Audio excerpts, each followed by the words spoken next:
bem, esta noite vamos falar sobre os outros. Senhor, ajuda-nos a compreender esta palavra esta noite da maneira mais profunda do que talvez nunca tenhamos. Te pedimos em nome de Jesus. Amém. Bem, a Bíblia certamente fala mais sobre os outros do que sobre eu. No entanto, na maioria das vezes, estamos mais interessados em nós que nos outros, de modo que nós fazemos o contrário. A Bíblia diz algumas coisas sobre o eu. Ela diz: morra para si mesmo, controle-se a si mesmo. Em Marcos 8, na Amplificada, diz: ignore a si mesmo, perca de vista a si mesmo e todos os seus interesses. Que o amor não seja egoísta e egocêntrico e, por isso, temos de ser cuidadosos para não termos nós mesmos em nossa mente excessivamente. Agora, logo de início, eu quero esclarecer uma coisa, porque eu não quero que vocês entendam mal o que estou dizendo. Os cristãos são muito bons em levar as coisas a um extremo e faz com que a palavra se torne um problema em vez de uma verdade e a bênção que ela é. E sobre ensinar as pessoas a não serem egoístas, eu também quero dizer-lhe que isso não significa que você não precisa cuidar de si mesmo. Você nunca deve fazer alguma coisa para si mesmo. Eu acho que você precisa valorizar a si mesmo, precisa respeitar a si mesmo, precisa ter certeza de que você está emocionalmente saudável e são. E eu acredito que muitas vezes os cristãos ficam tão fora de equilíbrio em fazer coisa para os outros que não cuidam de si mesmos. Eu estava falando com o pastor e sua esposa outro dia e eles trabalham muito duro e por muito tempo e isso aparece, você vê nas pessoas. Você vê o cansaço e a fadiga. Então nós os incentivamos a ter mais tempo para si mesmos. E ele estava me contando algumas histórias que eu achei interessantes. Ele diz que ele estava jogando golfe um dia com Paul Wilshire, que pastoreia uma igreja gigantesca no outro país. Ele é um pastor muito conhecido. E ele estava mencionando o pastor aqui, cujo nome não vou mencionar, e ele é um ministro de televisão bem conhecido e caiu em pecado publicamente e acabou destruindo seu ministério. E o pastor Shaw fez um comentário muito interessante. Ele disse que o que ele precisava fazer era jogar mais golfe. Se ele estivesse jogando mais golfe, não teria caído em pecado. Bem, você sabe, isso parece soar como... Oh, fala sério. Mas sabe, há evidências de que muitas pessoas caem no pecado porque elas se tornam tão super religiosas e tornam-se tão fora de equilíbrio que elas vão para as coisas erradas para obter o alívio que elas deveriam ter por viver uma vida saudável. Então, eu preciso ensiná-lo a não ser egoísta, porque nascemos egoístas. E se você não acha que você não é egoísta, tudo que você tem que fazer é observar os bebês. Ver o quanto eles choram quando não conseguem o que querem. Então, nascemos com o princípio de pecado em nossa carne. Quando nascemos novamente, agora entenda isso, quando você nasce de novo, o pecado não morre. Você morre para o pecado. Há uma grande diferença aí. O pecado ainda está vivo e bem no planeta Terra e estará enquanto você estiver aqui, e o diabo vai tentar arrastar-nos para o pecado. Então, nós temos que tomar a decisão continuamente de novo e de novo, confiando no poder de Deus para nos permitir fazê-lo. Ainda temos a capacidade para fazer todos os tipos de coisas erradas. Nós temos a capacidade de sermos egoístas e desviamos facilmente para o pecado, mas vamos optar por fazer a coisa certa de propósito, dia após dia, após dia, após dia, após dia. É assim que vencemos o diabo. Você não faz a coisa certa porque você sempre tem vontade de fazer a coisa certa. Você faz a coisa certa porque você sabe que é a coisa certa a fazer. Vou repetir. Não fazemos a coisa certa porque acordamos todos os dias e sentimos vontade de fazê-la. Em alguns dias eu me sinto mais agradável do que em outros. Mas você não tem que se sentir bem para agir certo. É algo que você pode optar por fazer. Agora, as pessoas egoístas não serão pessoas felizes. É simples assim. Eu vou te mostrar algumas escrituras que provam que se você é egoísta, você é como uma pessoa morta. Você está andando por aí, mas tudo em você é cheio de morte. Você não pode ser feliz sendo egoísta. Jesus foi certamente um homem que conhecia o valor de pensar nas outras pessoas e ele nos ensinou a sua palavra em muitos e muitos lugares. O primeiro dia do ministério de Jesus foi uma experiência muito ruim. Depois de toda a sua formação, depois de todo o seu estudo e toda aquela espera para começar o seu ministério, então ele teve seu tempo no deserto, lutando contra o inimigo. E ele saiu cheio do Espírito Santo, pronto para trabalhar e cumprir o chamado de Deus na sua vida. Ele foi para a sua cidade chamada Nazaré. Sabe, se você vai ser aceito em algum lugar e ganhando sorriso e aplausos, você certamente gostaria que tudo isso viesse de seu próprio povo em sua terra. Mas a Bíblia diz que o profeta não fica sem honra, senão na própria terra. E geralmente, curiosamente, quando você dá um passo para buscar mais poder, fazer mais para Deus, para servir a Deus, o que é interessante é que muitas vezes são os amigos íntimos ou os membros da família que parecem vir contra você.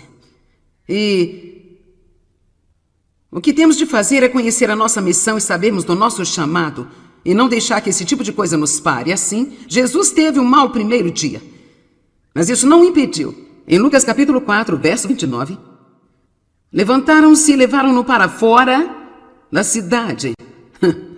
Atormentando, eles o levaram ao projeto até o topo da colina sobre a qual fora construída a cidade, a fim de atirá-lo ao precipício abaixo, sobre o penhasco. Mas Jesus passou por entre eles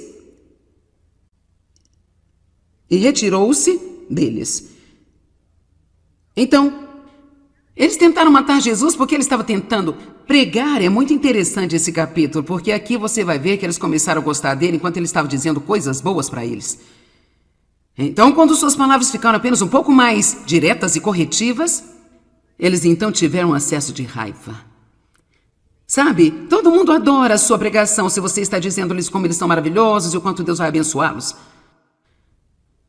Mas como você já sabia quando entrou aqui, se você assistiu meu programa na TV, essa não é a parte que Deus costuma dar a mim.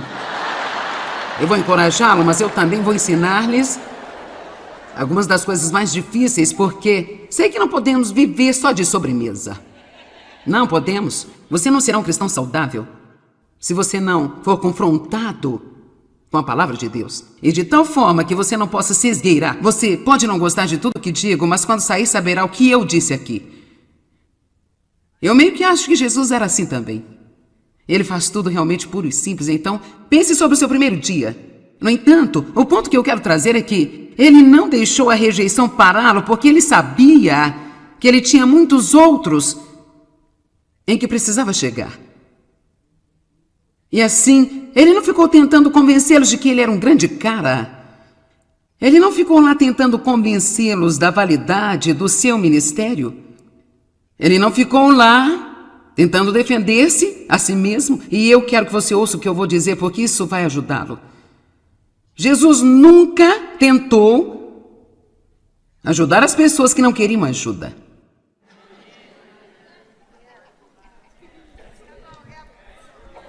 Sabe, ele iria oferecer isso, mas não ficava lá implorando-lhes. Eu acho que nós podemos ser realmente enganados pelo inimigo. Você pode passar anos e anos tentando ajudar alguém que não tem intenção de ser ajudado. Eles gostam de você para ajudá-los. Eles acham que se você parar de ajudá-los, então você não é um bom cristão. Mas eles já tomaram a decisão há muito tempo de que eles não vão ser ajudados. Agora, eu posso estar errada sobre isso porque eu certamente nem sempre me lembro de tudo, mas eu verifiquei com outro pastor hoje e ele disse, não, eu acho que você está certo. Tanto quanto eu posso recordar na Bíblia, Jesus nunca foi a qualquer um e disse, por favor, eu posso ajudá-lo. Ele ajudou aqueles que o chamaram. Ele ajudou os que vieram a ele. E assim, para quem servir ou quem quiser me ouvir, talvez aqui ou alguém assistindo pela TV, Sim, tente ajudar as pessoas, somos chamados para os outros, mas quer saber? Se eles não querem a sua ajuda, existem muitos outros que estão à procura de alguém que venha de algum lugar para falar-lhes uma palavra para eles. Essa coisa sobre a rejeição é um verdadeiro problema para as pessoas, porque Deus não nos fez para sermos rejeitados, Ele nos criou para aceitação. No entanto, nós todos iremos experimentar a rejeição neste mundo. Estatisticamente, isso é um fato de que 10% das pessoas não vão gostar de você. Então, não importa quem você seja, ou quão você é bom, ou quão é maravilhoso, 10% das pessoas não gostam de você. Acredite ou não, nem todo mundo gosta de mim. E por mais maravilhoso que Joel seja, muita gente não gosta dele também. Eu não sei como você poderia não gostar do Joel, mas está estatisticamente provado que você não pode agradar a todas as pessoas o tempo inteiro. E Satanás usa essa dor da rejeição, provavelmente bem mais do que qualquer outra coisa, para parar as pessoas em seus caminhos e impedi-las de cumprir o chamado de Deus em sua vida. Então, se você está sentado aqui esta noite ou assistindo pela TV, e você está abatido pela dor em sua alma, em suas emoções, devido a algum tipo de rejeição que já experimentou, e você deixou que isso te parasse, eu estou dizendo a você, pare de tentar ajudar alguém que não quer saber de nada com você, não quer ouvir o que você tem a dizer, não se preocupa com você, porque o mundo está cheio de solitários, com fome, sofrendo, carentes, pessoas que elas vão amar ouvir qualquer incentivo que você possa dar a elas. Eu quero que você tenha certeza de como Satanás usa isso. Isso é uma armadilha. Não tenho tempo esta noite para falar muito porque não é realmente o centro da minha mensagem, mas eu posso olhar para trás da minha vida. Eu poderia dizer-lhe em que pontos exatos Deus estava pronto para me promover para o próximo nível neste ministério. Mas toda vez eu tive um grande ataque de rejeição de algumas das pessoas que estavam ao meu redor, quero dizer, coisas esmagadoras e angustiantes, vindas de pessoas que eu amava e confiava. E eu não entendia muito disso, mas eu entendo agora. E se eu não tivesse conseguido passar por essas coisas, se eu não tivesse sido como Jesus e fosse para o próximo lugar, eu não teria a oportunidade de estar aqui hoje. Eu não quero que o inimigo pare você. Eu impeça de fazer o que Deus quer que você faça. Porque alguém te machucou, alguém rejeitou você, ou você tentou compartilhar com alguém e riram de você, tiraram sarro com a sua cara. Uma das primeiras coisas que eu fiz foi que eu fui para as ruas do centro de Santa Luz no sábado de manhã com a nossa igreja, distribuindo folhetos evangélicos. O primeiro a quem eu entreguei, o folheto dizia, sorria, Jesus ama você. E eu disse, Jesus te ama. E o cara tirou da minha mão com um tapa e ele disse, eu não quero esse maldito folheto aqui. E tudo em mim simplesmente. Mas, quando isso acontece, você tem que continuar. E você diz, Jesus ama você, Jesus ama você, Jesus ama você. E você continua até que alguém queira o que você está oferecendo a eles. Não seja parado pela rejeição. Na verdade, Mateus capítulo 10, eu não vou tomar o tempo todo para ir lá, mas quando Jesus enviou os discípulos de 2 em 2 para irem pregar o evangelho e expulsar os demônios, ele disse, se você vai a uma cidade e eles não o aceitarem, ele disse, sacuda o pó dos seus pés.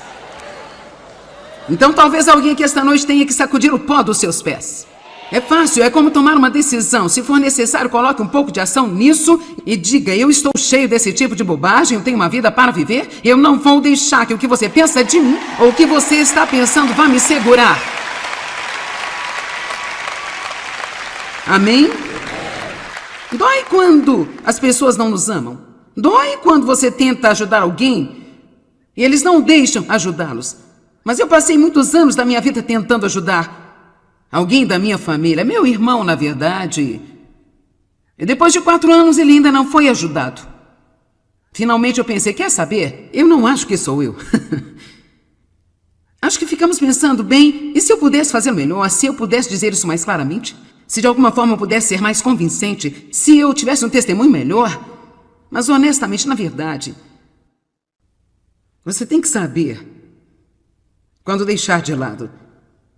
Jesus disse, vão de cidade em cidade até que eu volte. Continue indo de cidade em cidade até encontrar pessoas que queiram ouvir o que você tem a dizer. Amém? Agora, o próximo lugar que ele foi Cafarnaum. Ele teve essa má experiência em Nazaré. Ele deixou isso de lado e foi direto para Cafarnaum. E em Lucas capítulo 4, diz que eles o amaram. Eles o aceitaram. Eles simplesmente o amaram muito. Ele pregou coisas boas para eles. Ele fez milagres, ele expulsou demônios, ele foi para a casa de Pedro, e sua sogra estava doente, então ele a curou. Então eles tinham um sábado, e quando o sábado terminou, eles trouxeram mais pessoas endemoniadas e mais pessoas doentes, ele curou todos os doentes, expulsou todos os demônios, e... Então eles diziam, homem, você tem que ficar aqui com a gente para sempre? É isto mesmo, Jesus, este é o seu lugar. E sabe o que ele disse? Não, eu não posso ficar aqui, porque existem outros que precisam ouvir a mensagem. Eu acho que há uma lição a ser aprendida aqui. Ele não mexeu onde não queriam que ele mexesse. Ele não ficou em um lugar que era confortável e acolhedor para ele. Quem não gostaria de ficar onde todos amam você? Quem não gostaria de ficar onde todos admiram você e o apreciam? E você sabe que as pessoas vão ter o melhor cuidado que elas possam ter com você. Quem não gostaria de acampar e ficar ali para sempre? Mas ele não foi movido pela rejeição das pessoas, nem foi movido por sua aceitação. Ele foi movido pelo Espírito de Deus. E se você puder aprender a seguir a Deus, se você for aceito ou rejeitado, eu acho que você está no caminho para cumprir o chamado de Deus em sua vida. Eu tenho muitas pessoas que amam a mim, me pedem para fazer coisas, e é muito difícil dizer não a elas. Mas eu posso dizer honestamente que depois de fazer isso por quase 35 anos, eu estava me matando para fazer todo mundo feliz. E eu aprendi como dizer não, e é a coisa mais maravilhosa. Na verdade, às vezes fico um pouco boa demais nisso e eu preciso me reajustar e voltar para o equilíbrio. Mas até que você aprenda a dizer não, você não vai ser saudável, você não vai ser feliz, porque a verdade da questão é que se eles queriam Jesus para ficar lá por causa do que eles estavam fazendo para eles, e ele disse não, eu já lhe disse que o que você precisa ouvir. Agora, eu tenho que ir para os outros. Vamos, Jesus nos ensina algumas coisas realmente, aparentemente, coisas quase que ridículas. Em Mateus 18, ele diz que o pastor deixou 99 ovelhas para ir à procura de uma. Isso não é mesmo um bom negócio? Você não irá longe no mundo dos negócios se disser, bem, 99 fiquem aqui agora sozinhas. Eu tenho que ir procurar a uma que está perdida. Quer saber? Se mais igrejas entendessem este princípio, elas iriam parar de exigir tanto dos seus pastores e deixá-los ir para os outros que estão perdidos, os ajudariam muito. Mas a maioria das pessoas nas igrejas quer apenas o homem de Deus, ou a mulher de Deus, ou a equipe, ou o pessoal de liderança para cuidar de mim, cuidar de mim, cuidar de mim, cuidar de mim. Sou crente há 40 anos, o meu bumbum está quadrado de tanto ficar sentado no banco, mas cuide de mim, cuide de mim, cuide de mim.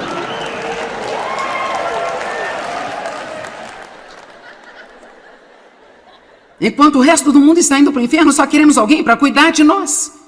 E a verdade da questão é que nós devíamos há muito tempo não apenas ter liberado o homem de Deus, mas dizer, você não tem que cuidar de mim? Ei, eu estou bem, você tem me alimentado, estou crescido, me diga o que você quer fazer e vou atrás de você para ajudá-lo a fazê-lo.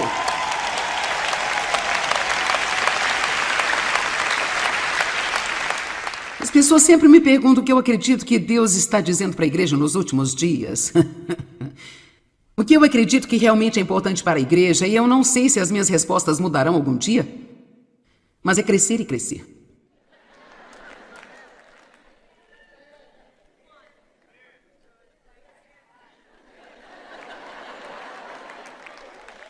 E crescer significa literalmente tirar a sua mente de si mesmo. Saiba que isso é tudo sobre os outros. Sabe, se tudo que Deus quer que façamos é ser felizes, Ele poderia apenas nos salvar e nos levar para o céu. Gente, eu ficaria muito feliz se eu estivesse lá na minha mansão agora, andando em ruas de ouro e apenas conversando com Moisés. Gente, nós poderíamos ter uma conferência, eu, Elias, Moisés, Jesus. Poderíamos ter uma pregação que não terminaria, amém? Mas ele tenta nos manter aqui, nos fazer crescer por causa dos outros. Espero que ao sair daqui eu tenha pelo menos levado você a algum lugar onde você vai pelo menos uma ou duas vezes se preocupar com os outros. E não só mimimi. Em Amós capítulo 6, verso 1, há uma escritura bastante séria. E depois também nos versos 4 a 7, vamos olhar para Amós 6, versículo 1. Ai de vós que vivem sossegados em Sião. Quantos não querem nenhum ai? Você já teve o suficiente. Ai daqueles que estão à vontade na igreja. Ai daqueles que se sentem seguros sobre os montes de Samaria. Vocês, homens notáveis, escolhidos por Deus entre as nações, os quais Israel recorre. Agora vamos ler de 4 a 7. Ai dos que se deitam em camas de marfim e se espreguiçam em seus sofás. Vamos dizer isso um pouco diferente. Ai daqueles que se sentam em seus bancos todos os domingos e se espreguiçam e ouvem grandes ensinamentos e comem os cordeiros tirados do rebanho e os bezerros do meio do curral, versículo 5, que cantam canções ociosas ao som da harpa, inventam para si instrumentos de música como os de Davi, que se encontram em seus bancos e cantam palavras bonitas.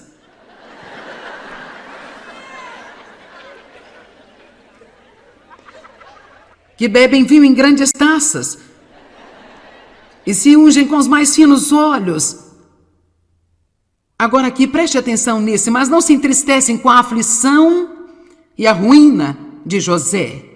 Israel, eu acho que podemos dizer qualquer um que não tem um relacionamento com Deus. Agora observe o verso 7. Isso deve nos acordar. Por isso vocês estarão entre os primeiros que irão em cativeiro para o exílio. Cessarão os banquetes dos que vivem para si próprios. Então, o que ele está dizendo? É muito simples. Se você não se preocupa com outra pessoa, você será o primeiro a ser levado cativo pelo inimigo.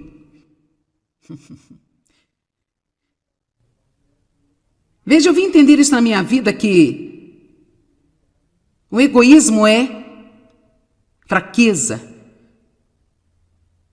Mas o amor e o cuidar dos outros é uma posição de poder acima de qualquer coisa que nós possamos imaginar. Se quiser que o diabo pare de lhe dar problema, basta começar a prestar atenção no que os outros precisam e o que você pode fazer para abençoá-los. E como você pode levantá-los. Quando você vai à igreja, não basta ir para obter uma bênção, vá para ser uma bênção. Propositalmente. E você diz, olha, meu Deus, eu ouvi a palavra por 10 anos, agora é hora de eu crescer. Eu vou para o culto hoje e quero que você me mostre alguém que precisa de uma bênção. Mostre-me uma viúva que eu possa levar para almoçar, uma mãe solteira que tem 4 filhos e não tem apoio do marido.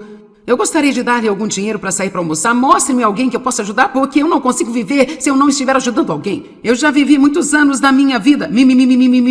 Não posso mais fazer isso, Deus? Você tem que me mostrar alguém para que eu possa fazer alguma coisa e sair armado e pronto, orando e procurando.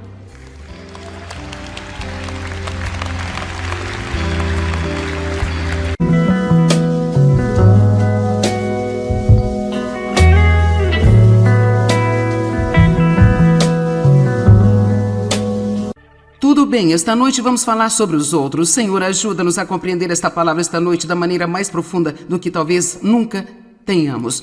Te pedimos em nome de Jesus. Amém. Bem, a Bíblia certamente fala mais sobre os outros do que sobre eu. No entanto, na maioria das vezes estamos mais interessados em nós que nos outros, de modo que nós fazemos o contrário. A Bíblia diz algumas coisas sobre o eu. Ela diz, morra para si mesmo. Controle-se a si mesmo. Em Marcos 8, na amplificada, diz: ignore a si mesmo, perca de vista a si mesmo e todos os seus interesses. Que o amor não seja egoísta e egocêntrico e, por isso, temos de ser cuidadosos para não termos nós mesmos em nossa mente excessivamente. Agora, logo de início, eu quero esclarecer uma coisa, porque eu não quero que vocês entendam mal o que estou dizendo. Os cristãos são muito bons em levar as coisas a um extremo e faz com que a palavra se torne um problema em vez de uma verdade e a bênção que ela é. E sobre ensinar as pessoas a não ser egoístas, eu também quero dizer-lhe que isso não significa que você não precisa cuidar de si mesmo. Você nunca deve fazer alguma coisa para si mesmo. Eu acho que você precisa valorizar a si mesmo, precisa respeitar a si mesmo, precisa ter certeza de que você está emocionalmente saudável e são. E eu acredito que muitas vezes os cristãos ficam tão fora de equilíbrio em fazer coisa para os outros que não cuidam de si mesmos. Eu estava falando com o pastor e sua esposa outro dia e eles trabalham muito duro e por muito tempo e isso aparece, você vê nas pessoas. Você vê o cansaço e a fadiga.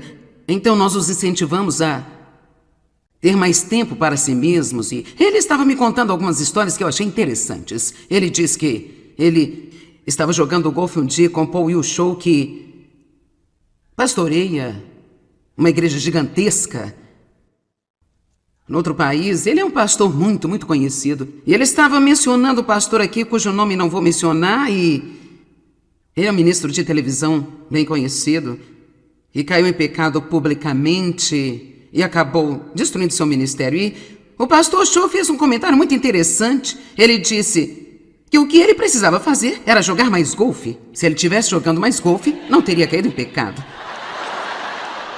Bem, você sabe, isso parece soar como... Oh, fala sério. Mas sabe, há evidências de que muitas pessoas caem no pecado porque elas se tornam tão super religiosas e tornam-se tão fora de equilíbrio que elas vão para as coisas erradas para obter o alívio que elas deveriam ter por viver uma vida saudável. Então, eu preciso ensiná-lo a não ser egoísta, porque nascemos egoístas. E se você não acha que você não é egoísta, tudo que você tem que fazer é observar os bebês. Ver o quanto eles choram quando não conseguem o que querem. Então, nascemos com o princípio de pecado em nossa carne. Quando nascemos novamente, agora entenda isso, quando você nasce de novo, o pecado não morre. Você morre para o pecado. Há uma grande diferença aí. O pecado ainda está vivo e bem no planeta Terra e estará enquanto você estiver aqui, e o diabo vai tentar arrastar-nos para o pecado. Então, nós temos que tomar a decisão continuamente de novo, confiando no poder de Deus para nos permitir fazê-lo. Ainda temos a capacidade para fazer todos os tipos de coisas erradas. Nós temos a capacidade de sermos egoístas e desviamos facilmente para o pecado, mas vamos optar por fazer a coisa certa de propósito, dia após dia, após dia, após dia, após dia. É assim que vencemos o diabo. Você não faz a coisa certa porque você sempre tem vontade de fazer a coisa certa. Você faz a coisa certa porque você sabe que é a coisa certa a fazer. Vou repetir. Não fazemos a coisa certa porque acordamos todos os dias e sentimos vontade de fazê-la. Em alguns dias eu me sinto mais agradável do que em outros. Mas você não tem que se sentir bem para agir certo. É algo que você pode optar por fazer. Agora, as pessoas egoístas não serão pessoas felizes. É simples assim. Eu vou te mostrar algumas escrituras que provam que se você é egoísta, você é como uma pessoa morta. Você está andando por aí, mas tudo em você é cheio de morte. Você não pode ser feliz sendo egoísta. Jesus foi certamente um homem que conhecia o valor de pensar nas outras pessoas e ele nos ensinou a sua palavra em muitos e muitos lugares. O primeiro dia do ministério de Jesus foi uma experiência muito ruim. Depois de toda a sua formação, depois de todo o seu estudo e toda aquela espera para começar o seu ministério, então ele teve seu tempo no deserto, lutando contra o inimigo. Ele saiu cheio do Espírito Santo, pronto para trabalhar e cumprir o chamado de Deus na sua vida. Ele foi para a sua cidade chamada Nazaré. Sabe, se você vai ser aceito em algum lugar e ganhando sorriso e aplausos, você certamente gostaria que tudo isso viesse de seu próprio povo em sua terra. Mas a Bíblia diz que o profeta não fica sem honra, senão na própria terra. E geralmente, curiosamente, quando você dá um passo para buscar mais poder, fazer mais para Deus, para servir a Deus, o que é interessante é que muitas vezes são os amigos íntimos ou os membros da família que parecem vir contra você.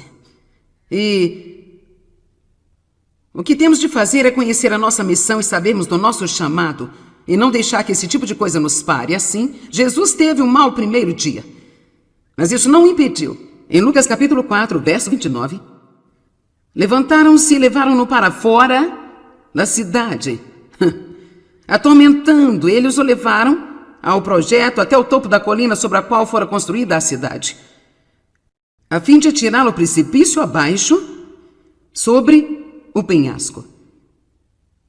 Mas Jesus passou por entre eles e retirou-se deles. Então, eles tentaram matar Jesus porque ele estava tentando pregar. É muito interessante esse capítulo, porque aqui você vai ver que eles começaram a gostar dele enquanto ele estava dizendo coisas boas para eles. Então, quando suas palavras ficaram apenas um pouco mais diretas e corretivas, eles então tiveram um acesso de raiva. Sabe, todo mundo adora a sua pregação se você está dizendo-lhes como eles são maravilhosos e o quanto Deus vai abençoá-los. Mas como você já sabia quando entrou aqui, se você assistiu meu programa na TV, essa não é a parte que Deus costuma dar a mim. Eu vou encorajá-lo, mas eu também vou ensinar-lhes algumas das coisas mais difíceis, porque sei que não podemos viver só de sobremesa. Não podemos. Você não será um cristão saudável se você não for confrontado com a palavra de Deus. E de tal forma que você não possa se esgueirar. Você pode não gostar de tudo que digo, mas quando sair saberá o que eu disse aqui. Eu meio que acho que Jesus era assim também. Ele faz tudo realmente puro e simples, então pense sobre o seu primeiro dia. No entanto, o ponto que eu quero trazer é que ele não deixou a rejeição pará-lo porque ele sabia que ele tinha muitos outros em que precisava chegar. E assim, ele não ficou tentando convencê-los de que ele era um grande cara. Ele não ficou lá tentando convencê-los da validade do seu ministério.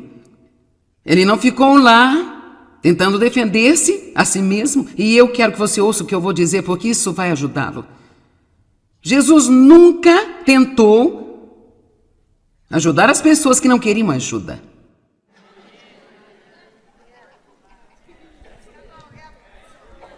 Sabe, ele iria oferecer isso, mas não ficava lá implorando-lhes. Eu acho que nós podemos ser realmente enganados pelo inimigo. Você pode passar anos e anos tentando ajudar alguém que não tem intenção de ser ajudado. Eles gostam de você para ajudá-los. Eles acham que se você parar de ajudá-los, então você não é um bom cristão. Mas eles já tomaram a decisão há muito tempo de que eles não vão ser ajudados. Agora, eu posso estar errada sobre isso porque eu certamente nem sempre me lembro de tudo, mas eu verifiquei com outro pastor hoje e ele disse, não, eu acho que você está certo. Tanto quanto eu posso recordar na Bíblia, Jesus nunca foi a qualquer um e disse, por favor, eu posso ajudá-lo. Ele ajudou aqueles que o chamaram. Ele ajudou os que vieram a ele. E assim, para quem servir ou quem quiser me ouvir, talvez aqui ou alguém assistindo pela TV, sim, tente ajudar as pessoas. Somos chamados para os outros, mas quer saber? Se eles não querem a sua ajuda, existem muitos outros que estão à procura de alguém que venha de algum lugar para falar-lhes uma palavra para eles. E essa coisa sobre a rejeição é um verdadeiro problema para as pessoas, porque Deus não nos fez para sermos rejeitados, Ele nos criou para a aceitação. No entanto, Nós todos iremos experimentar a rejeição neste mundo. Estatisticamente, isso é um fato de que 10% das pessoas não vão gostar de você. Então, não importa quem você seja, ou quão você é bom, ou quão é maravilhoso, 10% das pessoas não gostam de você. Acredite ou não, nem todo mundo gosta de mim. E por mais maravilhoso que Joel seja, muita gente não gosta dele também. Eu não sei como você poderia não gostar do Joel, mas está estatisticamente provado que você não pode agradar a todas as pessoas o tempo inteiro. E Satanás usa essa dor da rejeição, provavelmente bem mais do que qualquer outra coisa, para parar as pessoas em seus caminhos e impedi-las de cumprir o chamado de Deus em sua vida. Então, se você está sentado aqui esta noite ou assistindo pela TV, e você está abatido pela dor em sua alma, em suas emoções, devido a algum tipo de rejeição que já experimentou, e você deixou que isso te parasse, eu estou dizendo a você, pare de tentar ajudar alguém que não quer saber de nada com você, não quer ouvir o que você tem a dizer, não se preocupa com você, porque o mundo está cheio de solitários, com fome, sofrendo, carentes, pessoas que elas vão amar ouvir qualquer incentivo que você possa dar a elas. Eu quero que você tenha certeza de como Satanás usa isso. Isso é uma armadilha. Não tenho tempo esta noite para falar muito porque não é realmente o centro da minha mensagem, mas eu posso olhar para trás da minha vida. Eu poderia dizer-lhe em que pontos exatos Deus estava pronto para me promover para o próximo nível neste ministério. Mas toda vez eu tive um grande ataque de rejeição de algumas das pessoas que estavam ao meu redor, quero dizer, coisas esmagadoras e angustiantes, vindas de pessoas que eu amava e confiava. E eu não entendia muito disso, mas eu entendo agora. E se eu não tivesse conseguido passar por essas coisas, se eu não tivesse sido como Jesus e fosse para o próximo lugar, eu não teria a oportunidade de estar aqui hoje. Eu não quero que o inimigo pare você e o impeça de fazer o que Deus quer que você faça. Porque alguém te machucou, alguém rejeitou você, ou você tentou compartilhar com alguém e riram de você, tiraram sarro com a sua cara. Uma das primeiras coisas que eu fiz foi que eu fui para as ruas do centro de Santa Luz no sábado de manhã com a nossa igreja, distribuindo folhetos evangélicos. Eu primeiro a quem eu entreguei, o folheto dizia, sorria, Jesus ama você. E eu disse, Jesus te ama. E o cara tirou da minha mão com um tapa e ele disse, eu não quero esse maldito folheto aqui. E tudo em mim simplesmente. Mas, quando isso acontece, você tem que continuar. E você diz, Jesus ama você, Jesus ama você, Jesus ama você. E você continua até que alguém queira o que você está oferecendo a eles. Não seja parado pela rejeição. Na verdade, em Mateus capítulo 10, eu não vou tomar o tempo todo para ir lá, mas quando Jesus enviou os discípulos de 2 em 2 para irem pregar o evangelho e expulsar os demônios, ele disse, se você vai a uma cidade e eles não o aceitarem, ele disse, sacuda o pó dos seus pés. Então talvez alguém aqui esta noite tenha que sacudir o pó dos seus pés. É fácil, é como tomar uma decisão. Se for necessário, coloque um pouco de ação nisso e diga, eu estou cheio desse tipo de bobagem, eu tenho uma vida para viver, eu não vou deixar que o que você pensa de mim ou o que você está pensando vá me segurar. Amém? Dói quando as pessoas não nos amam. Dói quando você tenta ajudar alguém e eles não deixam ajudá-los. Mas eu passei muitos anos da minha vida tentando ajudar alguém da minha família, meu irmão, na verdade. E depois de 4 anos ele ainda não foi ajudado. Finalmente eu pensei, quer saber? Eu não acho que sou eu. Acho que ficamos pensando, bem, e se eu pudesse fazer melhor, se eu pudesse dizer isso mais claramente? Se de alguma forma eu pudesse ser mais convincente, se eu tivesse um testemunho melhor? Mas honestamente, na verdade, você tem que saber quando deixar de lado. Jesus disse, vão de cidade em cidade até que eu volte. Continue indo de cidade em cidade até encontrar pessoas que queiram ouvir o que você tem a dizer. Amém? Agora, o próximo lugar que ele foi Cafarnaum. Ele teve essa má experiência em Nazaré. Ele deixou isso de lado e foi direto para Cafarnaum. E em Lucas capítulo 4, diz que eles o amaram. Eles o aceitaram. Eles simplesmente o amaram muito. Ele pregou coisas boas para eles. Ele fez milagres, ele expulsou demônios, ele foi para a casa de Pedro, e sua sogra estava doente, então ele a curou. Então eles tinham um sábado, e quando o sábado terminou, eles trouxeram mais pessoas endemoniadas e mais pessoas doentes, ele curou todos os doentes, expulsou todos os demônios, e...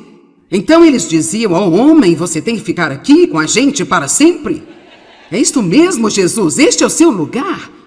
E sabe o que ele disse? Não, eu não posso ficar aqui, porque existem outros que precisam ouvir a mensagem. Eu acho que há uma lição a ser aprendida aqui.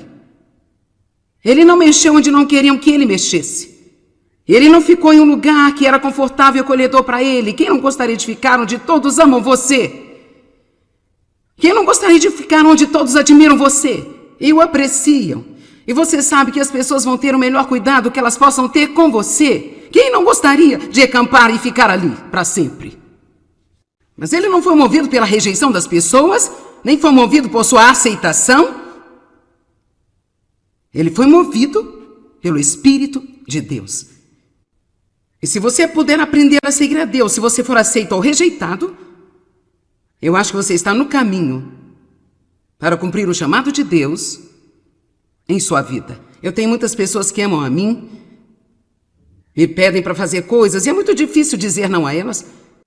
Mas eu posso dizer honestamente que depois de fazer isso por quase 35 anos, eu estava me matando para fazer todo mundo feliz.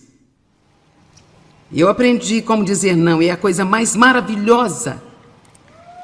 Na verdade, às vezes fico um pouco boa demais nisso e eu preciso me reajustar e voltar para o equilíbrio.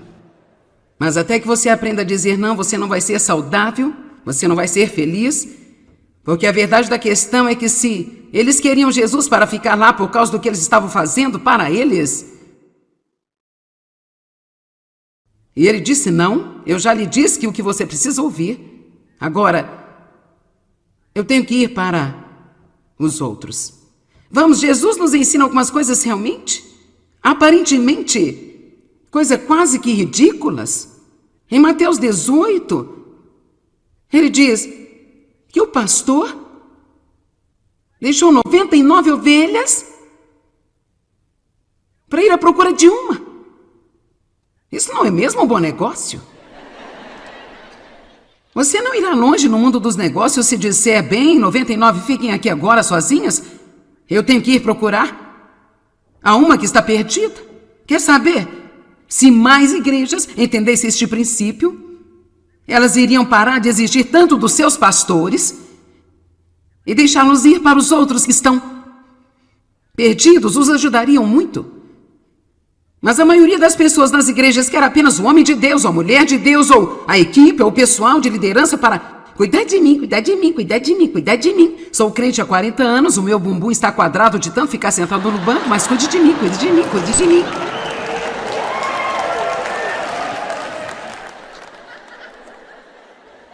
Enquanto o resto do mundo está indo para o inferno, só queremos alguém para cuidar de nós. E a verdade da questão é que nós devíamos há muito tempo não apenas ter liberado o homem de Deus, mas dizer, você não tem que cuidar de mim? Ei, eu estou bem, você tem me alimentado, estou crescido, me diga o que você quer fazer e vou atrás de você para ajudá-lo a fazê-lo.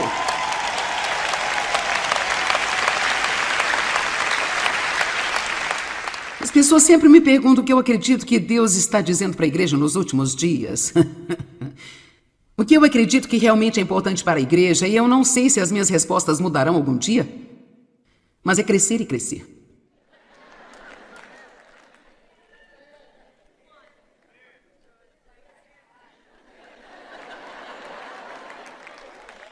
E crescer significa literalmente tirar a sua mente de si mesmo.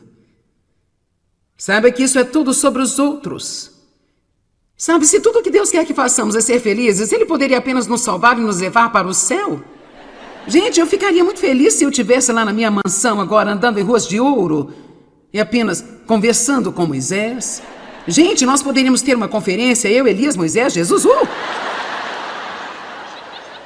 Poderíamos ter uma pregação que não terminaria, amém? Mas Ele tenta nos manter aqui, nos fazer crescer por causa dos outros. Espero que ao sair daqui eu tenha pelo menos levado você a algum lugar onde Você vai pelo menos 1 ou 2 vezes se preocupar com os outros. E não só mimimi. Em Amós capítulo 6, verso 1, há uma escritura bastante séria. E depois também nos versos 4 a 7, vamos olhar para Amós 6, versículo 1. Ai de vós que vivem sossegados em Sião. Quantos não querem nenhum ai? Você já teve o suficiente.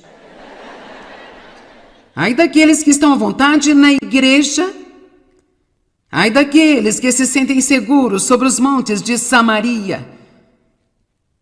Vocês, homens notáveis, escolhidos por Deus entre as nações, os quais Israel recorre. Agora vamos ler de 4 a 7. Ai dos que se deitam em camas de marfim e se espreguiçam em seus sofás. Vamos dizer isso um pouco diferente. Ai daqueles que se sentam em seus bancos todos os domingos e se espreguiçam e ouvem grandes ensinamentos e comem os cordeiros tirados do rebanho e os bezerros do meio do curral, versículo 5, que cantam canções ociosas ao som da harpa, inventam para si instrumentos de música como os de Davi, que se encontram em seus bancos e cantam palavras bonitas.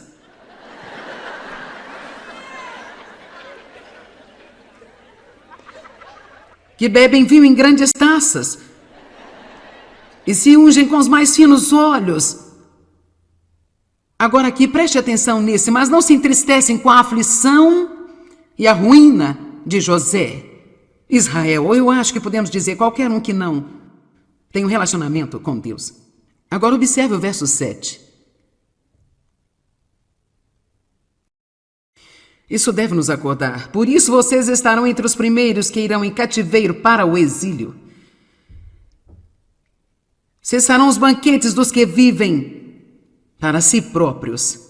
Então, o que ele está dizendo? É muito simples. Se você não se preocupa com outra pessoa, você será o primeiro a ser levado cativo pelo inimigo.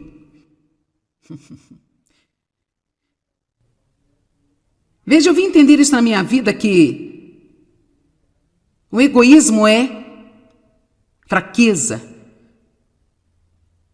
Mas o amor e o cuidar dos outros é uma posição de poder acima de qualquer coisa que nós possamos imaginar.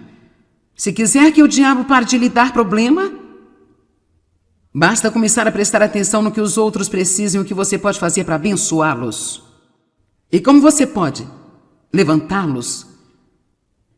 Quando você vai à igreja, não basta ir para obter uma bênção, vá para ser uma bênção. Propositalmente. E você diz, olha, meu Deus, eu ouvi a palavra por 10 anos, agora é hora de eu crescer. Eu vou para o culto hoje e quero que você me mostre alguém que precisa de uma bênção.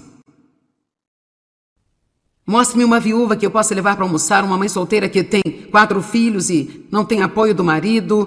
Eu gostaria de dar-lhe algum dinheiro para sair para almoçar. Mostre-me alguém que eu possa ajudar, porque eu não consigo viver se eu não estiver ajudando alguém. Eu já vivi muitos anos da minha vida.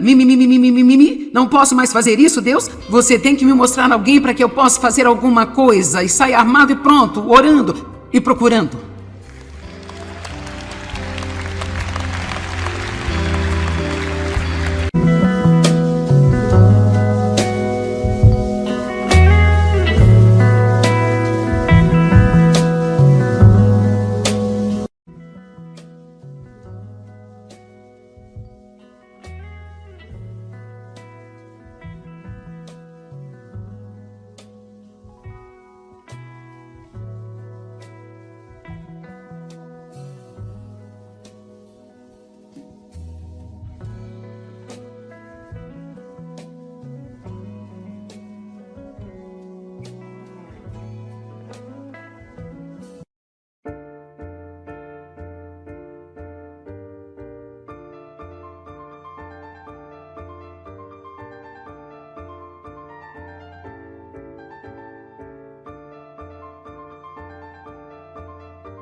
que bebem vinho em grandes taças e se ungem com os mais finos óleos.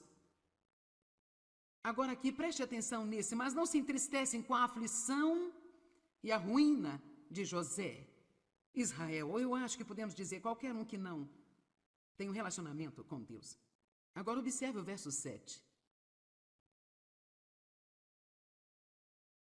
Isso deve nos acordar. Por isso vocês estarão entre os primeiros que irão em cativeiro para o exílio. Cessarão os banquetes dos que vivem para si próprios.